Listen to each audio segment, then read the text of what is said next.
Peddapalli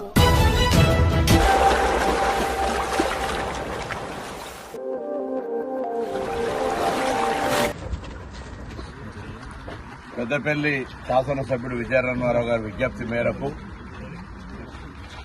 senior మంత్రి పెద్దలు శ్రీధర్ బాబు గారి సూచన మేరకు గౌరవ ముఖ్యమంత్రి గారు పెద్దపల్లిలో ఆర్టీసీ డిపో ప్రారంభించడానికి సూచన చేయడం, ఇక్కడ వెంటనే డిపో శాంక్షన్ చేసి దానికి సంబంధించిన టెండర్ ప్రక్రియ అంతా జరిగింది.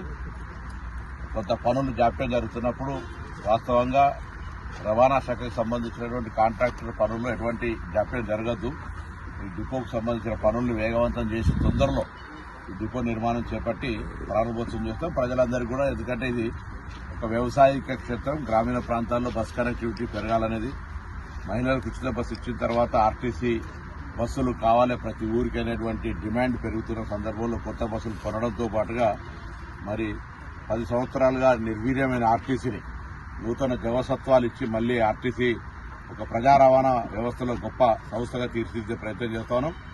కార్మికులకు సంబంధించిన అన్ని సమస్యలు కూడా పరిష్కరించి మేము వాళ్ళు కొంత రాంగ్ అపోహలో ఉన్నట్టున్నది.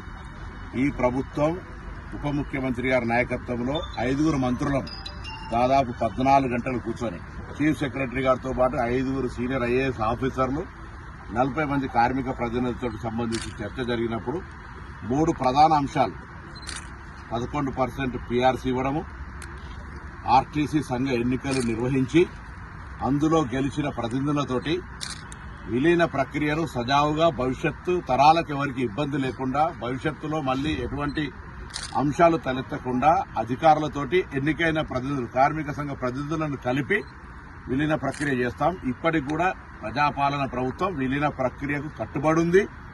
బట్టి రాంగ్ పర్సెప్షన్ లోపల మీరు ఏదో దానికి సంబంధించి ఇలా కొంత అక్కడెక్కడో నిరసన చెప్పే ప్రయత్నం చేస్తున్నారు. ఎవరు కూడా ఆందోళన చెందొద్దు. ఈ ప్రభుత్వం బాధ్యతగా విలీన ప్రక్రియ చేస్తుంది.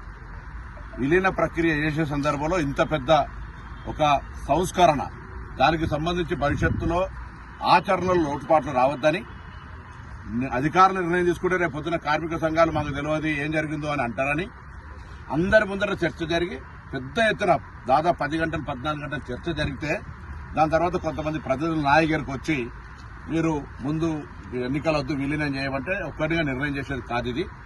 ఇది ఒక సమిష్టి ప్రభుత్వ నిర్ణయం జరిగింది. దాని ప్రకారంగా మేము ముందుకు పోతాను. త్వరలోనే ఎన్నికల ప్రక్రియ జరుగుతుంది. దాని తదుపరి ఎన్నికల్లో గెలిచిన ప్రతినిధులు అధికారులు కలిసి విలీన ప్రక్రియ ప్రారంభిస్తాం. అందరినీ పక్క రాష్ట్రాల్లో జరిగిన పరిస్థితి కావచ్చు, ఇక్కడ అందులో కార్మికుల ప్రతినిధులు ఉంటారు కాబట్టి ఏకపక్ష నిర్ణయం తీసుకునే అవకాశం ఉండదు. భవిష్యత్ తరాల లోపల ఆర్టీసీ విలీన ప్రక్రియకు ఎక్కడ ఇబ్బంది లేకుండా, విఘాతం లేకుండా ప్రజా రవాణా వ్యవస్థ నిరాటంకంగా కొనసాగడానికి మంచి ఉద్దేశంతో జరుగుతుంది. దీన్ని తప్పుగా అర్థం చేసుకోవద్దని కార్మికులందరికీ విజ్ఞప్తి చేస్తా ఉన్నాం. ఆందోళన చెందొద్దని కూడా కోరుతా ఉన్నాం.